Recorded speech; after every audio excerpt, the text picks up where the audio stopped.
تھوڑا سا جب بچہ یوز ٹو ہو جائے، پہلے دن نہیں ایسے نہیں کرنا، ریویژن جب کروائیں گے نا اس وقت آپ کر سکتے ہیں، پہلی دفعہ تو سیدھا سیدھا کروائیں۔ اب آ جائے مشق کے اوپر، مشق میں بھی سیم آپ نے کرنا ہے، با سا را، با سا را، بچوں کو پک کروائیں کیونکہ اس نے مخرج پڑھا ہوا ہے، اس کو علامت کا بھی پتہ ہے، ساؤنڈز کا بھی پتہ ہے، تو وہ پک کر لے گا۔ با سا را کیا بنا؟ با سا را۔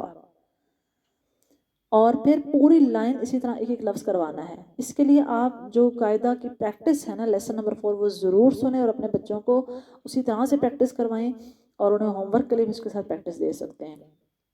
کیونکہ خود وہ جب پڑھیں گے لمبا کر رہے ہوں گے انہیں پتہ ہی نہیں چلے گا، تو کسی کے ساتھ جب پڑھ رہے ہوتے ہیں تو کافی حد تک آپ فالو کرنے لگتے ہیں۔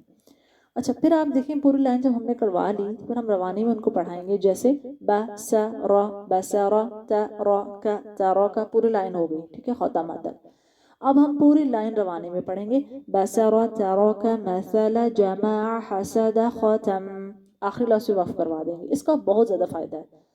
وہ یہیں سے ہی بچے کو روانی میں پڑھنے کی عادت بن جاتی ہے، ایک پوری لائن کی بچوں کو اچیومنٹ ہوتی ہے۔ اور ویسے بھی اب ظاہر ہے ایک لائن کو بچہ کتنی دفعہ پڑھے گا، بور ہونے لگتا ہے، تو ڈفرینٹ اسٹیپس ہی کہ بچہ ایکٹیو رہتے ہیں، خوش رہتے ہیں، اور ان کو کچھ کرنے کے لیے مل رہا ہوتا ہے، اور ان کو ایک اچیومنٹ فیل ہوتی ہے کہ ہم نے پوری لائن پڑھی، ان کا سانس لمبا ہوتا ہے، ان کے پڑھنے میں روانی آتی ہے۔ عموماً یہ دیکھا جاتا ہے قرآن پڑھنے کے بعد قرآن مجید پہ قاعدہ پڑھنے کے بعد قرآن مجید پہ بچے چل نہیں پاتے، انہیں لفظ لفظ پڑھنے کی عادت ہوتی ہے، قرآن مجید پہ بہت ٹائم لگتا ہے ان کو روانی میں پڑھنے میں، تو جب یہیں سے پریکٹس ہوگی انشاءاللہ تو آپ کو بالکل مشکل نہیں ہوگی۔ بہت زیادہ فائدہ ایک اور یہ ہے اس کا کہ جب آخری لفظ پہ وقف کرواتے ہیں تو بچے کی انکانشیسلی یہیں پہ پریکٹس ہو جاتی ہے کہ زبر پہ جب وقف کرنا ہے تو کیسے کرنا ہے، قرآن مجید میں یہی ہوگا، آیت کے آخر میں وقف کرنا ہوگا،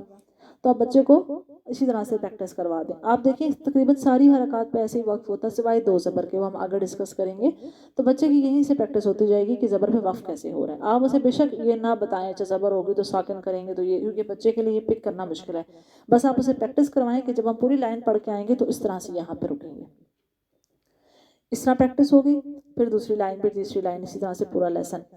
اور یہ بتاتی چلوں کہ ڈیپینڈ کرتا ہے اسٹوڈنٹ کے اوپر، ضروری نہیں ہے کہ ہر اسٹوڈنٹ کو پوری لائن دیں، ٹھیک ہے، شروع میں ہو سکتا ہے 1 لفظ لے 2 لفظ لے، بعض بچے پوری لائن بھی لے لیتے ہیں، لیکن آپ نے سلو چلنا ہے، اصل مقصد یہ ہے کہ بچہ ٹھیک پڑھے، حرکت لمبی ہونے پہ بالکل کمپرومائز نہیں کرنا، مخارج کا بہت خیال رکھنا ہے، پر باریک حروف ساتھ ساتھ ان کو بتاتے رہنا ہے، اس کو موٹا کرو اس کو پتلا کرو، اور خود اپنی ادائیگی پہ سب سے زیادہ فوکس کرنا ہے، اور بچے کو کہنا ہے کہ آپ کو فالو کریں،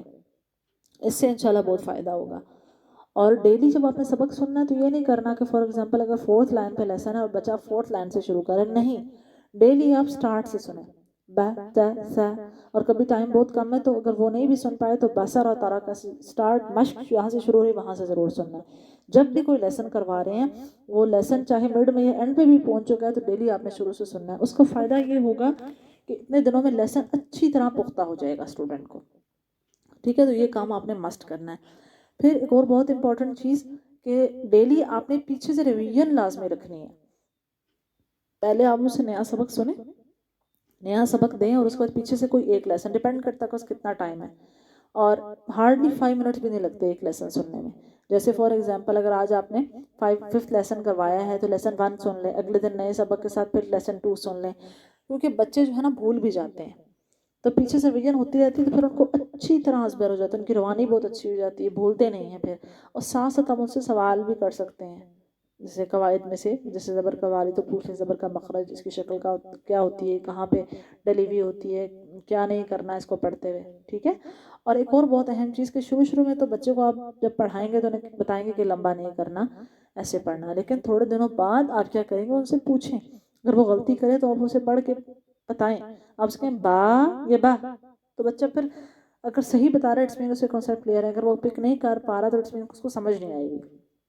تو رویژن کرواتے ہوئے اور فرسٹ ٹائم پڑھاتے ہوئے طریقہ کار تھوڑا چینج ہوگا، فرسٹ ٹائم پڑھاتے ہوئے آپ بتا رہے ہوں گے، بیچ میں پوچھیں گے، لیکن رویژن کرواتے ہوئے اگر اسٹوڈنٹ غلطی کر رہا ہے تو پھر آپ کے پوچھنے کا انداز فرق ہوگا، بتائیں گے نہیں، آپ اسے پوچھیں گے، غلط پڑھ کے بھی بتائیں گے، صحیح پڑھ کے بھی بتائیں گے، تاکہ آپ بھی ساتھ ساتھ جج کر سکیں کہ آیا بچے کو سمجھ بھی آئی ہے یا نہیں، اور جہاں ضرورت پڑے پھر آپ وہاں ایکسپلین بھی کر سکتے ہیں۔ تو اس طریقے پہ جب آپ چلیں گے انشاءاللہ تو آپ دیکھیں گے کہ قاعدہ مکمل ہونے تک کافی حد تک اسٹوڈنٹ جو ہے وہ چل پڑے گا، آپ کو زیادہ مشکل نہیں ہوگی۔ اس کے علاوہ اگر آپ کے ذہن میں کوئی چیز ہے آپ پوچھنا چاہتے ہیں تو ضرور پوچھیں، لیکن یہ چیزیں آپ کو ساری بہت ہیلپ فل ہیں۔ ایک اور چیز میں آپ کو کہنا چاہوں گی، جب آپ ریویژن کروائیں تو کالم وائز بھی سنیں، عموماً یہ ہوتا ہے بچے اتنا پڑھتے ہیں کہ انہیں زبانی یاد ہو جاتا ہے، بصر و تارا کا مسئلہ جامع پڑھتے جاتے ہیں، لیکن جب آپ ان سے کہیں گے نا آج کالم وائز سناؤ تو پھر تھوڑا سا دھیان پھر آ جائے گا. شروع میں تو صحیح رہتا ہے، لیکن بعد میں یہ چیز بھی اچھی نہیں ہوتی کہ مسلسل ان کو رٹا لگ جائے. تو ذرا طریقہ کار چینج کر کے بھی آپ سن سکتے ہیں، اوپر نیچے نیچے اوپر، اس طرح سے بھی سن سکتے ہیں. اسی طرح حروف تہجی بھی کالم وائز سن سکتے ہیں، اگلا کالم پہلے پیچھے والا بعد میں، کچھ اس طرح ڈفرینٹ طریقے سے آپ کریں. اس طرح بچے ایکٹیو رہیں گے. اکثر ہم کہتے ہیں نا بچے بور ہو جاتے ہیں، کیا ایکٹیویٹیز کریں؟ تو میں آپ کو بتاؤں سب سے اچھی ایکٹیویٹی یہی ہے. اس میں کیا ہے، قاعدے کا قاعدہ، یعنی قاعدے کی ریویژن ہو جاتی ہے اور بچے بور بھی نہیں ہوتے اور ان کا انٹرسٹ بھی بڑھ جاتا ہے. تو یہ سب ایکٹیویٹیز آپ کے ذہن میں ہونے چاہیے، اور یہ کوئی مشکل نہیں ہے. آپ بچے کو کہیں اچھا آپ اپنے رو وائز پڑھ لی، آپ کالم وائز پڑھیں، اوپر سے نیچے پڑھیں، اب نیچے سے اوپر کی طرف پڑھیں. تو اس سے آپ دیکھیں گے کہ انشاءاللہ انکانشیسلی بچے کی اتنی ریپیٹیشن ہو جائے گی کہ اس کو یہ ساری چیزیں پکی ہو جائیں گی. اگر مزید آپ کا کوئی سوال ہے تو پھر ضرور پوچھیے گا. لاسٹ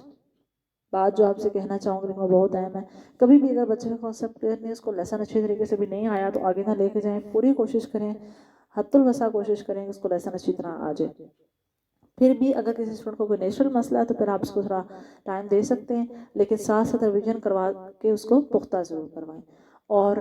کچھ لیسنز ہو جائیں، 4-5 لیسنز ہو جائیں تو ٹیسٹ بھی دلوا سکتے ہیں،